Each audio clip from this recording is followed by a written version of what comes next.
So my name's Stephen Gould. I was introduced earlier, but one thing that he left out was that not only do I judge whiskey around the world and very often judge world whiskeys as opposed to just judging Scotch or American whiskeys, I also work as a consulting master distiller, and I've worked in half a dozen countries, some countries that are very famous whiskey producing countries like Ireland.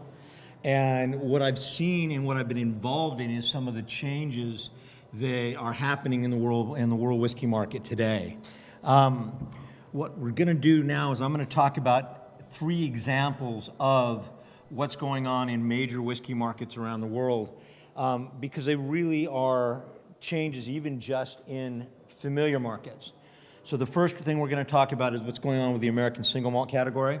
And I'm an American single malt producer. I've been very fortunate that our single malts have been received very well in competition, at competitions I do not judge in, just to be clear. And then we're going to talk about Irish whiskey, and I've actually worked in Ireland. I built or was involved in building a very unique distillery, but I'll talk about several others. Then we're going to talk about some of the challenges that the Japanese have faced. As it was mentioned before, they are victims of their own success, and we'll talk about how they've addressed that or how they're working to address that. And then we're going to talk about the opportunities and challenges of what is an amazing time to be a whiskey producer. You know, the world right now has an unprecedented demand for brown spirits and grain-based brown spirits, aka whiskeys, that we've never seen before. You know, pre-1922, the one brown spirit that dominated the world was Irish whiskey. And there was other whiskeys, and they were usually locally produced, not exported, not transported. A little brandy moved around the world, but if it was whiskey, it was usually made in your backyard, unless it was going on British ships out of Ireland. And so there wasn't a lot of necessary innovation, because you were making whiskey off of what grain you had, where you were selling it to a local market. You might have market differentiation within your own market, but because branding really didn't exist until the late 1800s, and branded bottles really didn't come about until, 1880, 1890, 1900, a lot of times when you would drink whiskey, wherever you were, it would be whatever the local store had in a barrel. And you would go and you'd get your bottle, if you were lucky enough to have a bottle filled up, or you'd get your canteen or whatever. And so we started to see branding so that it was ways that people could differentiate, and market differentiation is really important. So in America, obviously America is known for the classic American whiskeys, bourbon and pre-Prohibition rye. Now Prohibition rye is becoming very popular again. But one thing that's always been made in America in some way, shape, or form is American single malt. And that is because we've had breweries everywhere, and when you brew barley, you can then convert it into beer, and from beer, very easily, you can convert it into whiskey. Now, the reason that barley was not very popular pre-Prohibition in the United States was that the predominant grain that was produced for whiskey was rye. Barley was made into beer. It's a quick-turn product, and they would sell it. If they were going to make whiskey, it was mostly rye whiskey. After Prohibition, a lot of those rye whiskey rye farmers stopped producing rye because the market disappeared, and started producing feed grain. And the vast majority of that was what we call number 2 dent corn. And that is the base ingredient for most bourbons in the U.S. today. And so bourbon post-Prohibition became king in the United States. And some of the most popular whiskey brands in the world, brands like Jack Daniel's, which is not bourbon, or is it? And I know the Brown-Forman guys would kill me if they heard me say that. But it is a corn-based whiskey. Some of the most famous American whiskeys are very, very high in corn content, made off of basically feed corn. Okay? So as the craft beer movement began to grow 30, 40 years ago in the United States, we started to see people going, well, what if we distill it? In my case, I opened a microbrewery in 1991, and very quickly thereafter built an illicit still. We're outside the U.S. I just admitted to a felony. And tried to distill some whiskey, and made some really, really bad, what would be technically a single malt, depending on whose definition you look at. And that was really how I started my journey into making whiskey. And so it's been, 32 years ago, 31, almost 32 years ago. But that's how a lot of us started. And so today, there's an organization that many of us are involved in called the American Single Malt Whiskey Commission. It's a group of craft distillers and some larger distillers, all of whom are looking to market differentiate ourselves from bourbon and rye, and that are making what is not a clone of Scotch, but is something that is a uniquely American, and I'm going to say style of whiskey, but in reality, because we all came out of the craft world, it's a family of styles of related whiskeys is a better way to describe it.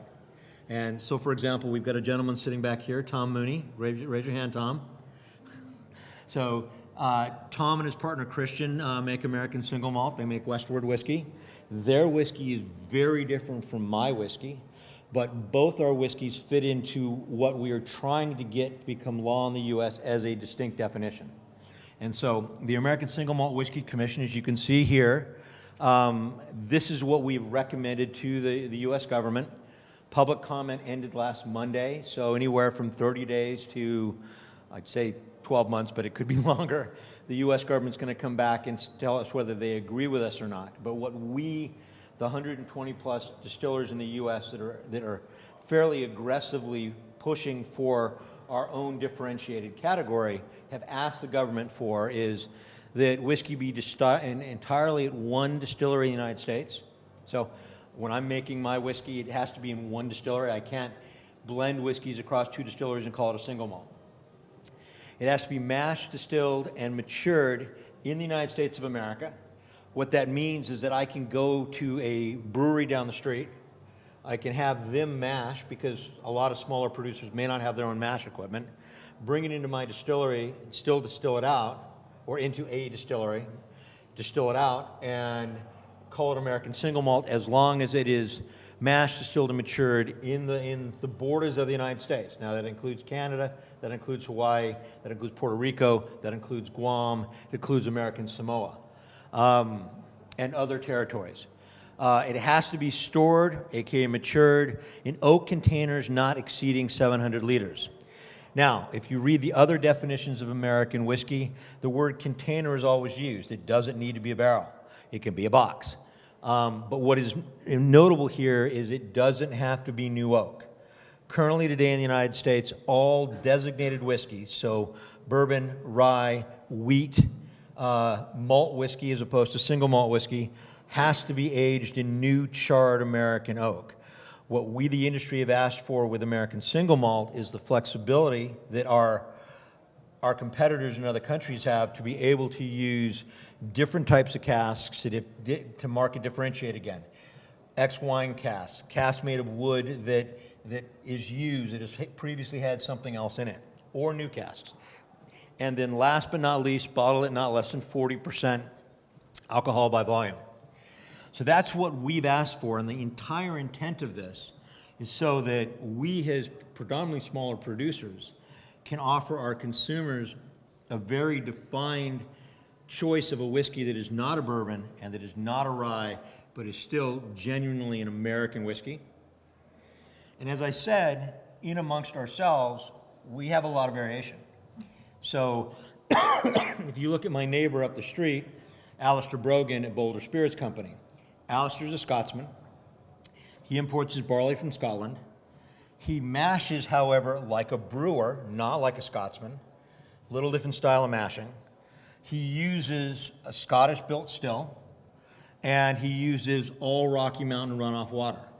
So it's really kind of a hybrid between the whiskey that he grew up with and where he lives today. So it's a unique product. Tom, on the other hand, you guys mash like brewers. You're using all locally sourced grain. You're using local Portland water. And your whiskey does not taste like Alistair's whiskey at all, but it's still an American single malt. I, on the other hand, use all Colorado, Idaho, and Wyoming grown barley that's malted right down the street at Golden Malting. I use a atypical, totally unique yeast. I use a proprietary method of mashing that is closer to what they do in Scotland than it is to what most American brewers would do.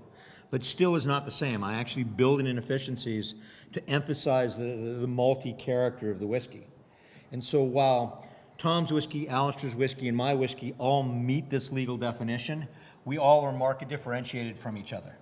And that's beautiful because consumers can then begin to explore the American single malt category, enjoy a whiskey that is very different in character than bourbon or rye, but still not have it commoditized. And that's hugely important because the mantra has to be, as the industry continues to grow, to be able to differentiate and stand out from your competitors. So next we're going to talk about Irish whiskey. Now, Irish whiskey is the fastest growing spirit category in the world today. Now, 10 years ago, 12 years ago, there were a handful of distilleries in Ireland. Today, there are 40 plus producing, and there are 64 or 68, the last time I counted, permits that are either active or have been filed for. That is a huge amount of expansion in a very, very short period of time. But the reality is, despite the huge number of brands that keep coming on the market, most Irish whiskey is literally made at between 5 and 6 distilleries today. Everything else are small players or people that are laying down whiskey, waiting for it to be mature enough that they can sell it, okay? Most of that whiskey is characterized by a style that is that is light and easy drinking. So think Jameson. To quote John Teeling, who built Cooley, which is one of the biggest distilleries in Ireland, who built Teeling's whiskey with his sons, and who now owns Great Northern Distillery, people like light whiskey. And for mass consumer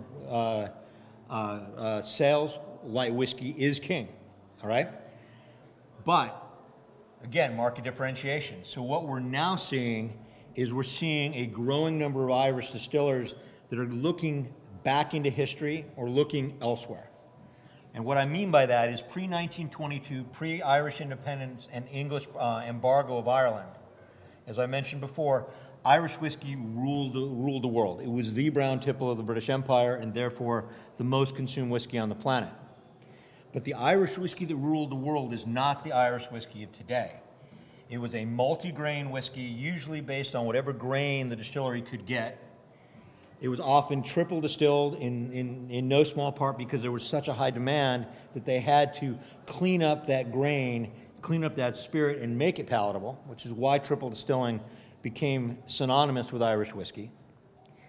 It was also very often distilled and fermented on the grain as opposed to lagered, which is what is done in Scotland and what most American single malt producers do. So very different character of whiskey.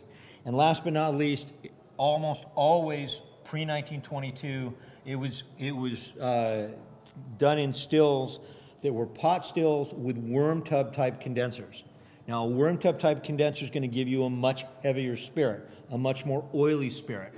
So if you look at this picture, so this picture is the still house that we just put in at Monster Evan or Church of Oak. If you guys follow rock and roll, this is Bono's project, and I was one of 2 master distillers on it.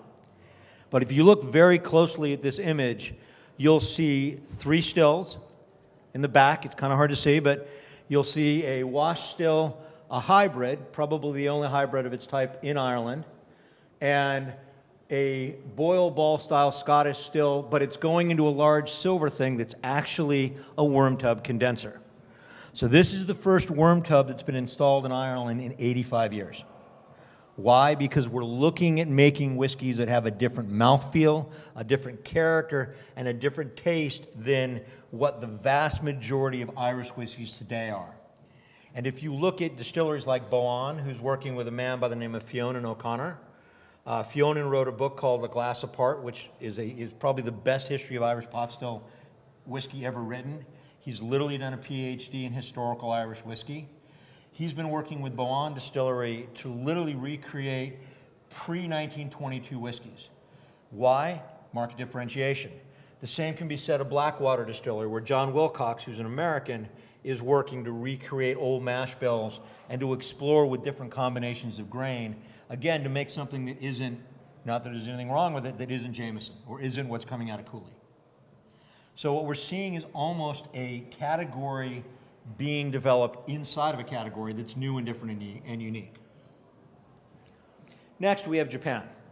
So, as we've talked about earlier, the Japanese have been making whiskey for a while, and they've gotten an amazing reputation. A gentleman by the name of Takaturo-san went to Scotland in the early 1900s. He came back to Japan in 1922. He wrote the first Japanese language book on Japanese whiskey, and as a result, what the industry that he essentially started was very Scottish influenced. They started making whiskey, they put their own twists on the way they make the whiskey, and over time they developed the whiskey industry first domestically, and then in the last 15, 20 years internationally, that has been incredibly successful. The problem is they've been so successful that they're out of old whiskey. So now most of the distilleries have no old stock left. So everybody knows about, Yamazaki 24. Guess what? You can't find Yamazaki 24. One of my favorite whiskeys of all time is Nika 17 Taketsuro Pure Malt. Beautiful bottle. If you can find it, it's $600-800 a bottle at this point. So do I. Anyway, it's a great whiskey, but you just can't find it anymore. So the Japanese producers are sat back, and they're very good at marketing, and they're very good at differentiation. And they've said, all right, how do we reinvent ourselves? Which is sort of what we're all trying to do, right? We're all trying to get a new angle on the market.